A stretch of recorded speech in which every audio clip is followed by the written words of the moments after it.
Hello students, मेरा नाम आदित्य है and you all are very welcome on this channel. तो कैसे हैं आप लोग? बढ़िया है, मस्त है, खुश है, पढ़ाई करते रहिए। चलिए आज का जो लेक्चर है, आज का लेक्चर फिजिक्स का हम लोग कंटिन्यू करने वाले हैं, क्लास 10th का। ठीक, तो आज का जो लेक्चर है, आज का लेक्चर हम लोग का पैरेलल कॉम्बिनेशन पे बेस्ड रहेगा। प्रीवियस लेक्चर में आपको सीरीज कॉम्बिनेशन पूरे प्यार से समझा दिए, करा दिए हैं, हर एक चीज देख लिए कि आर इक्विवेलेंट कैसे निकालते हैं सीरीज में, करंट कैसे पार्टिकुलर इंडिविजुअल रेजिस्टेंस में निकालते हैं, और पोटेंशियल डिफरेंस कैसे निकालते हैं, क्या होता है। ठीक, सारा बात आपको मैं समझा दिया गया हूं प्रीवियस लेक्चर में सीरीज कॉम्बिनेशन से रिलेटेड। बट मैं फिर भी अपने तरफ से चाहता हूं कि 1 मिनट का एफर्ट देके आपको फिर से सारा बात रिवाइज करा दूंगा। लेकिन मैं आपको पिछले लेक्चर में भी यह बात बोला, फिर से यही बात आपको बोल रहा हूं कि 3 ही बातें हैं जो आपको याद रखना है सीरीज रेजिस्टेंस में। पहला, समझिएगा बात को, जैसे मान लिए एक कॉम्बिनेशन हम बना लिए,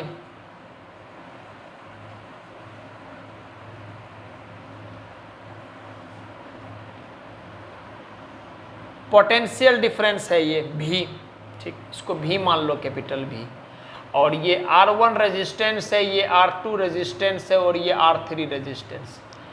सुनिएगा मेरी बात को ध्यान से, यहां से कहीं करंट निकला, ये positive terminal negative terminal battery का करंट निकला, तो अगर तीनों में, इसमें भी आई करंट गया, इसमें भी आई करंट गया, और इसमें भी आई करंट गया, तो हम बोल देंगे कि ये तीनों रेजिस्टर्स जो है मेरा, वो तीनों का तीनों रेजिस्टर्स मेरा किस तरह से है, तीनों का तीनों रेजिस्टर्स मेरा सीरीज में है। क्लियर हो गया बात? तो सबसे पहला बात हमको याद रखना है सीरीज कॉम्बिनेशन में कि सेम करंट, पूरा आप डिटेल में नहीं लिख रहा हूं, ये सिंपल बात लिख रहा हूं कि हर एक रेजिस्टर से जो है करंट सेम फ्लो करेगा। ठीक, आई क्रिया इससे, तो इससे भी आई, इससे भी आई, सबसे आई। ठीक, नेक्स्ट बात, अगर ये पोटेंशियल डिफरेंस मान लेते हैं, पहला वाला में V1 है, इसमें V2 है, इसमें V3 है, तो दूसरा बात होता है क्या कि नेट पोटेंशियल डिफरेंस जो होता है V, नेट पोटेंशियल डिफरेंस जो होता है वो इंडिविजुअल पोटेंशियल डिफरेंस का सम के बराबर होता है। मतलब V बराबर V1 plus V2 plus V3। ये दूसरा बात था। ठीक, अच्छा, तीसरा बात आता है आर इक्विवेलेंट का, जो हम लोग प्रूव भी कर चुके थे ओम्स लॉ के। हमको आर इक्विवेलेंट जो होता है वो क्या होता है, सिमिलरली सिंपल वे में सबको जोड़ देते हैं, R1 plus R2 plus R3 से लेकर जहां तक होगा। तो आर इक्विवेलेंट लिखते हैं R1 plus R2 plus R3 plus Rn, इस तरह से चलते जाता है। ठीक, तो 3 ही बात को ध्यान में रखना है। सीरीज कॉम्बिनेशन मतलब करंट सेम चलेगा, पोटेंशियल डिफरेंस जो होगा, नेट पोटेंशियल डिफरेंस, वो होगा क्या, इंडिविजुअल रेसिस्टर्स का पोटेंशियल डिफरेंस का सम के बराबर। और तीसरा बात होगा आर इक्विवेलेंट बराबर R1 plus R2 plus R3 plus R। बस इतनी सा बात है जो आपको याद रखना है। ठीक, तो उम्मीद करते हैं कि इस जोश के साथ आपको समझ में आया होगा सारा बात, और हम आगे लेक्चर को बढ़ाते हैं। तो आज का जो आप हेडिंग लगाइएगा, दी हेडिंग विल बी, मैं इसको मिटा दे रहा हूं। ठीक, पैरेलल कॉम्बिनेशन। चलिए हेडिंग लगाइए आप, पैरेलल कॉम्बिनेशन। ठीक है, पैरेलल कॉम्बिनेशन। तो इसमें भी वही 3 बात पढ़ेंगे। ठीक है, 3 बात ही पढ़ेंगे, बस 2 चीज उल्टा हो जाता है। जैसे मैं उसमें करंट सेम रहता था, रेजिस्टेंस के केस में जो सीरीज में लगाते थे रेजिस्टेंस में, तो सीरीज में क्या होता था, करंट सेम रहता था। तो इसमें उल्टा हो जाता है, तो हम क्या बोलेंगे, पोटेंशियल डिफरेंस सेम रहता है। तो हम बोलेंगे एक कॉम्बिनेशन, या आप समझिए ना, 2 और मोर रेजिस्टेंस, 2 और मोर resistors are said to be connected in parallel if same potential difference, if same potential difference short में P डॉट डी लिख सकते हैं हम लोग। If same potential difference flow through each resistors, पहली बात जो हमको ये समझना है, हम क्या बोले, दो या दो से ज्यादा रजिस्टर्स, पहले सीरीज में पढ़ते हैं, सीरीज में क्या बोलते थे, दो या दो से ज्यादा रजिस्टर्स को सीरीज में बोलेंगे जब सेम करंट फ्लो करेगा। इसमें हम क्या बोलेंगे, दो या दो से ज्यादा रजिस्टर्स को हम लोग पैरेलल में बोलेंगे जब सेम पोटेंशियल डिफरेंस फ्लो करेगा इच रजिस्टर्स के थ्रू। ये बात क्लियर है। नेक्स्ट बात हम लोग उसमें क्या लिखते थे कि नेट पोटेंशियल डिफरेंस जो होता है वो इंडिविजुअल रजिस्टर्स के पोटेंशियल डिफरेंस के सम के बराबर होता है। तो पोटेंशियल डिफरेंस का जगह आपको कौन ले लेगा, करंट। तो हम क्या बोलेंगे, द नेट करंट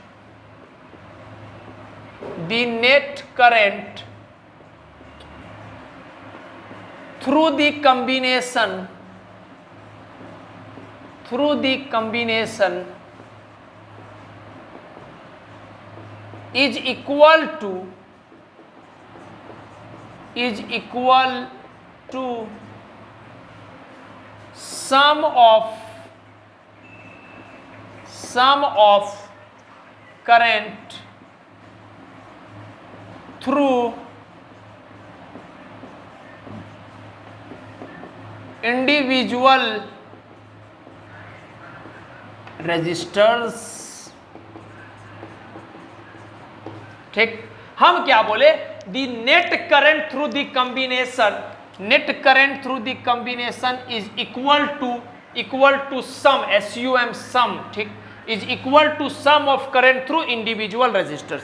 जैसे समझाना चाहते हैं छोटा सा बात, जैसे मान लीजिए एक रजिस्टर्स ये हो गया, दूसरा रजिस्टर्स ये हो गया, ठीक, जैसे मान लीजिए ये R1 हो गया, ये R2 हो गया, और इस पूरा कॉम्बिनेशन को हम एक बैटरी के साथ लगा दिए।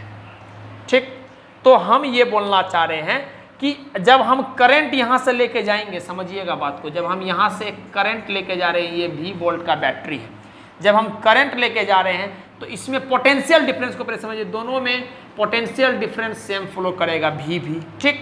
और करंट जब यहाँ से जाएंगे, आपको देखना सिखाए थे कि कैसे सीरीज और पैरेलल देखते हैं, यहाँ तक पहुँचे हम, इस पॉइंट पे पहुँच गए, कोई दिक्कत नहीं आता। अब यहाँ के बाद दो बात आता है कि करंट को इधर भी जाना है, इधर भी जाना है। तो करंट को अगर एक से ज़्यादा रास्ता मिल रहा है जाने के लिए, तो हम बोल देंगे ये दोनों आपस में क्या हो जाएगा, पैरेलल में हो जाएगा। ये बात हम आपको देखना सिखाए, एक बार आप प्रीवियस लेक्चर जरूर कर लीजिएगा, करंट देखना, तो आपको फील आ जाएगा। मान लेते हैं ई रजिस्टर्स नहीं है, तो करंट को सिर्फ एक ही रास्ता में जाना है, यहाँ समझिए, करंट को सिर्फ एक ही रास्ता में जाना है, तो एक ही रास्ता में जाना है, इसका मतलब ये सीरीज में है। लेकिन करंट को जैसे ही करंट को डिवाइड करना पड़ गया अपने आप को, मतलब इसका मतलब ये दोनों आपस में क्या है, आपस में ये दोनों पैरेलल में है। तो करंट मान लेते हैं इसमें I1 आया, और मान लेते हैं करंट इसमें I2 आया। तो इस कॉन्सेप्ट के तहत ये हो गया कि I बराबर I1 प्लस I2। जब भी रजिस्टर्स पैरेलल में होगा तो जो हमारा नेट करंट होता है वो sum of current in individual resistors के बराबर होता है। क्लियर है मेरा बात? तो प्लीज आप इस दोनों बात को नोट डाउन कर लीजिए, फिर हम लेक्चर को और आगे बढ़ाते हैं। तो प्लीज आप नोट डाउन कर लीजिए इसको।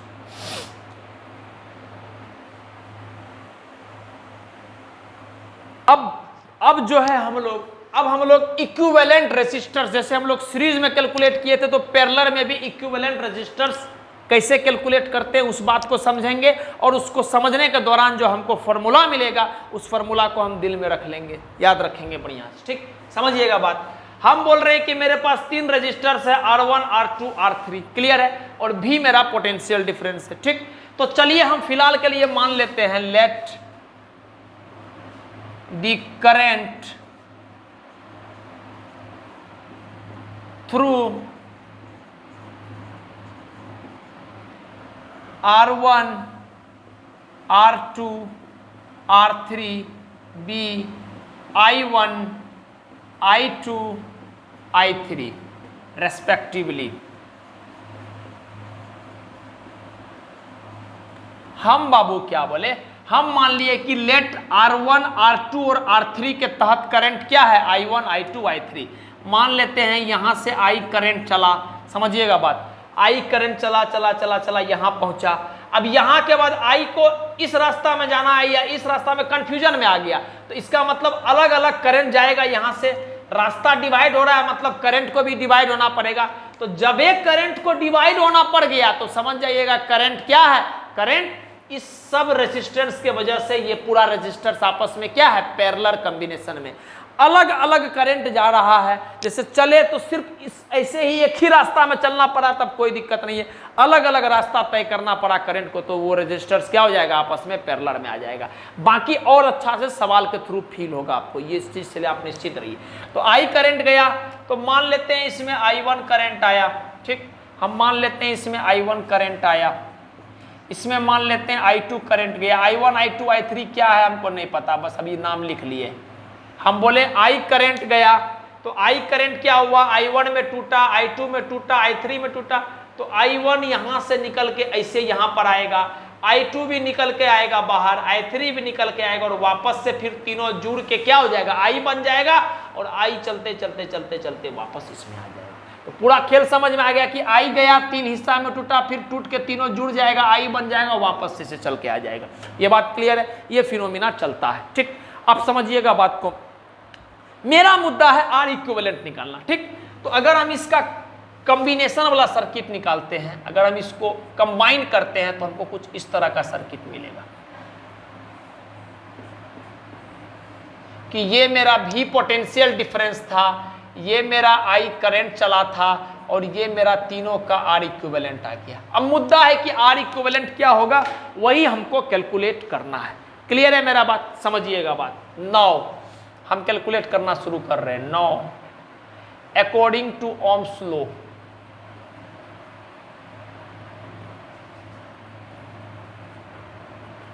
हम ओम्स लॉ के तहत क्या जानते हैं इस सर्किट के लिए, I बराबर V बाई R इक्विवेलेंट।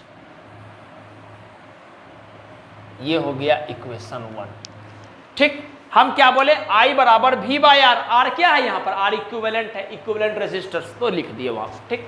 आप समझिएगा बात, since the resistors are in parallel, हम मान के चल रहे हैं कि मेरा रेजिस्टर्स क्या है, पैरेलल में है। ये तीनों क्या है, पैरेलल में। क्यों, सिंपल बात, अगर कभी भी कोई बोले पैरेलल में क्यों है, कहे कि सर अलग अलग करंट फ्लो कर रहा है, और आप हमारे सर सिखाए हुए हैं कि अलग अलग करंट फ्लो करेगा, तो इसका मतलब पक्का है कि रेजिस्टर्स हमारा पैरेलल में है, तो लिख दिए पैरेलल में। समझिएगा बात को। नाउ अगर रेजिस्टर्स पैरेलल में है तो आप बताइए, हम एक थ्योरी पढ़े थे, हमारा अभी तुरंत जो थ्योरी लिखे थे थोड़ा देर पहले, उसका सेकेंड पॉइंट को देखिएगा कि सर नेट करंट जो होता है ना, वो इंडिविजुअल रेजिस्टेंस में जितना करंट फ्लो कर रहा है ना, उसका सम के बराबर होता है। तो बात को लिख देते हैं, I बराबर I1 plus I2 plus I3। आप कितना भी रजिस्टर्स के लिए कैलकुलेट कर सकते हैं, हम अपना लेवल से 3 गो के लिए कर रहे हैं। आप 4, 50, 1000, करोड़, लाख बैठ के करते रहिए, आपका इच्छा, ठीक। नाउ आप समझिएगा बात को। I को क्या लिखेंगे, इक्वेशन 1 में देखिए, I को क्या लिखेंगे, V बटे का R इक्विवेलेंट लिख रहे हैं, I को V बटे का R इक्विवेलेंट।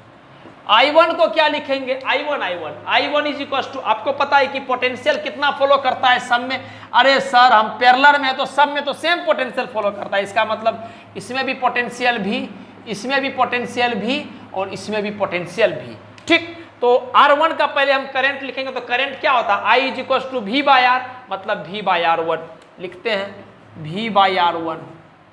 सिमिलरली I2 क्या लिखोगे, V by R2, V by R2, और I3 क्या लिखोगे, V बाई R3। अच्छा बाबू आप बता सकते हो हमको कि I1 को V बाय R1 कैसे लिख पा रहे? अरे सर ओम्स लॉ क्या बोलता है? V is directly proportional to R, और प्रोपोर्शनलिटी इक्वेशन को अगर हम एक इक्विवेलेंट इक्वेशन में कन्वर्ट करते हैं तो V बराबर I इंटू R, और वहां से हमको पता चल जाता है कि V बराबर I इंटू R लिखो या I बराबर V बटे R लिखो, तो वहां से हम लोग I बराबर V बटे R लिखते हैं, और यहाँ लिखा हुआ भी ओम्स लॉ से लिखते हैं। ठीक, अच्छा आप समझिएगा बात, V बटे का R equivalent is equals to, अगर हम इस तीनों में V कॉमन लेंगे तो क्या हो जाएगा ऊपर में बताना, 1 बटे R1 प्लस 1 बटे R2 प्लस 1 बटे R3। अगर आपको इच्छा है तो ये वाला बात को फ्रॉम इक्वेशन 1 करके आप लिख सकते हैं V बटे R इक्वल। ठीक, हम V कॉमन लिए तो ये क्या हो जाएगा 1 बटे R1 प्लस 1 बटे R2 प्लस का 1 बटे R3। अब बताइए V भाई साहब से V भाई साहब चले गए, बिल्कुल सर ऊपर में दोनों V भी है तो चले गए, तो ये आ गया 1 by R equivalent is equal to 1 by R1 plus 1 by R2 plus 1 by R3। तो ये जो फॉर्मूला आ गया, ये तीन रजिस्टर्स जब हमारा पैरेलल में रहेगा तो 1 बाई R इक्विवेलेंट को हम लोग डिफाइन कर सकते हैं 1 by R1 plus 1 by R2 plus 1 by R3।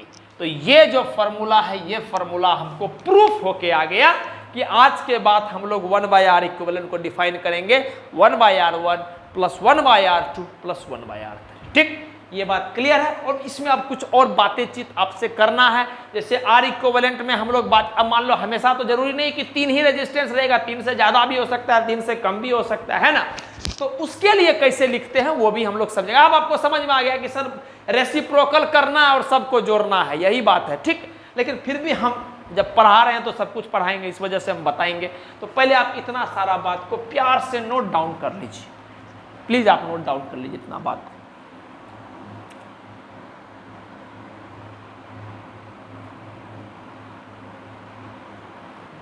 चलिए दोस्त आगे बढ़ाते हैं हम लोग इस लेक्चर को। अब ये जो लेक्चर है हमारा, इसमें हमको नोट डाल करके कुछ पॉइंट्स लिखना है, जो आपको पता भी होगा। आप भी बोल रहे हो सर क्या मास्टर साहब एक ही बात को बार बार लिखा रहे, क्या करें, हम भी आदत से मजबूर है, कुछ हमारी भी मजबूरी है, इस वजह से बता रहे हैं कि हम चाहते हैं कि कुछ भी आपसे साथ छूटा नहीं जाए, सब बात आपको बता के जाया जाए। ठीक, तो पहला बात, अगर if N resistors are connected in series not in parallel, in parallel, या हम लोग शॉर्ट में पैरेलल बोल देते हैं। If n resistance are connected in parallel then,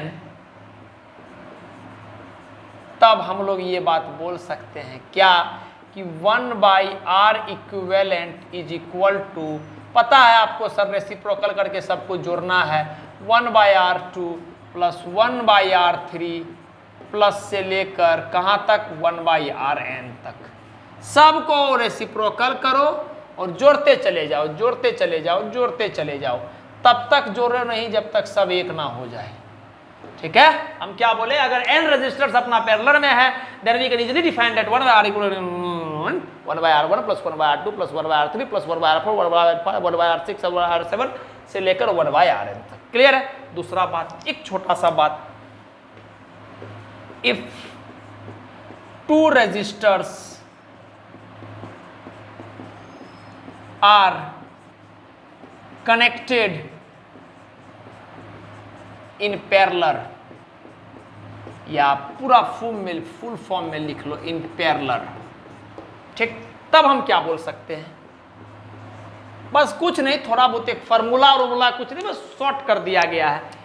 1 by R equivalent is equal to 1 by R1 plus 1 by R2, कोई दिक्कत नहीं है। चलिए अब थोड़ा सा एलसीएम ले लेते हैं दोनों को, तो आप बोलिएगा सर R1 R2 बटे का R1 प्लस R2 है ना, क्या बोले, 1 बाई R इक्विवेलेंट बराबर 1 by R1 plus 1 by R2। बराबर एलसीएम लेंगे तो R1 R2 ऊपर में R2 प्लस R1 इस तरह से हो जाएगा। ठीक, तो यहां से R इक्विवेलेंट आएगा। R इक्विवेलेंट मतलब इसको उल्टा कर दिए तो इसको भी, अरे 1/R इक्विवेलेंट, R इक्विवेलेंट चाहिए तो R इक्विवेलेंट बटे का 1 करेंगे, इसको उल्टा करेंगे तो इसको भी उल्टा करेंगे, तो उल्टा करेंगे तो R1 R2 बटे का R1 प्लस R2। यहां तक बात समझ में आया? तो आप डायरेक्टली रिजल्ट को आप याद रख सकते हैं। अगर आपको याद नहीं करना है कोई बात नहीं, आपको बेसिक तरीका पता है उसको फॉलो कीजिए, वरना अगर आप पॉइंट सेकंड भी अपना एग्जाम में बता लीजिएगा तो शायद किसी से आप जरूर लीड ले लीजिएगा। तो डायरेक्टली आप R इक्विवेलेंट का फॉर्मूला याद रख सकते हैं, R1 R2 बटे का R1 प्लस R2। क्लियर है? अच्छा, इसी में एक छोटा सा केस, इफ R1 बराबर R2 बराबर R, हम बोल रहे हैं क्या कि इन दो को जो रजिस्टर्स लिया था ना वो आपस में बराबर हो जाएगा, आपस में बराबर हो जाएगा। तब बताइए तो R इक्विवेलेंट क्या होगा? आप समझिएगा मेरी बात को, हम क्या लिखना चाह रहे हैं। तब बताइए R इक्विवेलेंट क्या होगा, समझिएगा बात को। सर R1 R2 बटे का R1 प्लस R2, तो R1 R2 क्या है? R1 का वैल्यू क्या है? R। R2 का वैल्यू क्या है? R। तो हम लिखेंगे R इंटू R बटे का, ध्यान दीजिएगा, R1 प्लस R2। R1 का वैल्यू क्या है? R। R2 का वैल्यू क्या है? R। लिखो R प्लस R। तो इसको मल्टीप्लाई करेंगे तो ये क्या हो जाएगा? R square. इसको R प्लस R करेंगे तो ये क्या हो जाएगा? 2R, है ना? तो एगो R से एगो R कट गया, तो R इक्विवेलेंट क्या आ जाएगा? R इक्विवेलेंट आ जाएगा R/2। लेकिन ये तभी आएगा बाबू दो रेजिस्टर्स के लिए, कब? जब दोनों आपस में बराबर होगा। यहां तक बात समझ में आया? हम क्या बोले, मान लीजिए दो गो रेजिस्टर, समझिएगा बात, ये बात का मतलब क्या हुआ। मान लेते हैं दो रेजिस्टेंस है, एक मेरे पास 5 है, दूसरा भी 5 ओम है, 5 ओम और 5 ओम है, पैरेलल में है दोनों। R इक्विवेलेंट बोलेंगे तो हम क्या बोलेंगे? 25/2। नहीं, 5/2, R/2। बात समझ में आ गया? पढ़ा है। अगर हम बोलेंगे दो रेजिस्टेंस है मेरे पास और दोनों रेजिस्टर्स आपस में पैरेलल में है और दोनों इक्वल है, 10-10 के बराबर है, तो चाहे आप फार्मूला पुट करो यहाँ पर 10 गुना 10 बटे का 10 प्लस 10, या इससे भी बेसिक जाना चाहते हैं तो 1/10 प्लस 1/10 कर लो। या अगर ये सब नहीं पता है आपको, ये लॉजिक का इस्तेमाल करना है कि हमारे सर हमको बता चुके हैं कि दो रजिस्टर्स है और दो रजिस्टर्स आपस में पैरेलल में है और बराबर है, 10-10 है, तो हमको रटा हुआ है कि R इक्विवेलेंट क्या होता है? 10/2, मतलब R/2। R/2 मतलब 10/2। 10/2 क्या हो गया? 5। डायरेक्ट भी आप कर सकते हैं, आपकी इच्छा, सब कुछ आपके ऊपर हम छोड़ दिए। लास्ट पॉइंट और वेरी इंपॉर्टेंट पॉइंट आपको बताना चाहते हैं, क्या? द इक्विवेलेंट रेजिस्टेंस या रेजिस्टर्स, द इक्विवेलेंट रेजिस्टर्स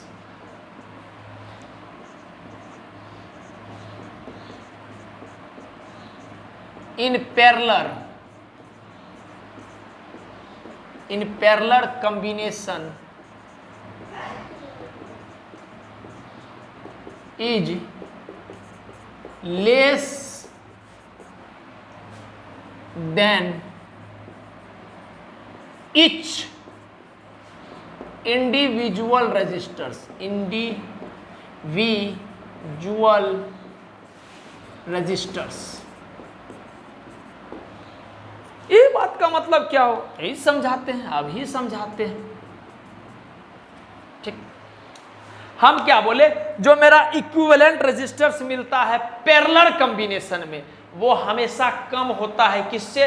प्रत्येक इंडिविजुअल रेजिस्टर से। जैसे मान लीजिए मेरे पास दो इंडिविजुअल रेजिस्टर्स है, 10 ओम और 10 ओम, दोनों पैरेलल में है, तो R इक्विवेलेंट कितना आएगा? इस तरीका से अगर तुरंत कर लेंगे सेकेंड में आंसर आ जाएगा क्या? 10/2, 5।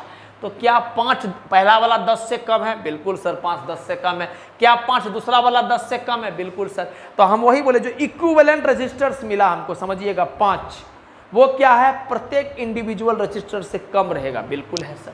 और पैरेलल में ये चीज चलता है, सीरीज में मोर रहता है और पैरेलल में ये सब चीज चलते रहता है।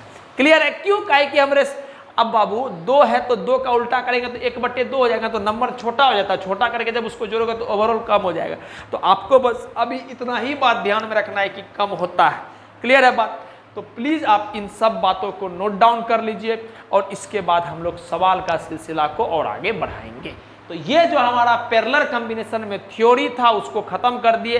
अभी इसमें डिस्ट्रीब्यूशन ऑफ करंट बचा हुआ है, उसको हम अगले तरीका से अगले टॉपिक्स में पढ़ाएंगे। ठीक, हम अभी इसको कंबाइन करके नहीं पढ़ा रहे हैं, काहे कि if I will combine this may the chances will occur that you will get confuse and I don't want to perplex you at any cost. ठीक, दिस इज द रीजन कि हम इसको बाद में बताएंगे। प्लीज़ आप नोट डाउन।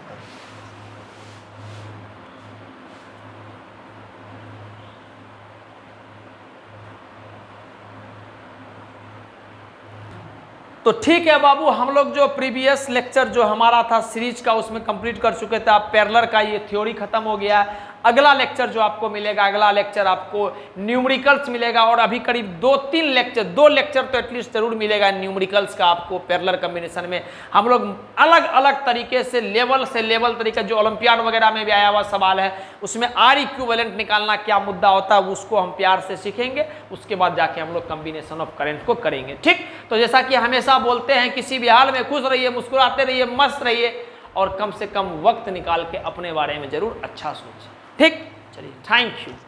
नोट कर लीजिएगा आप।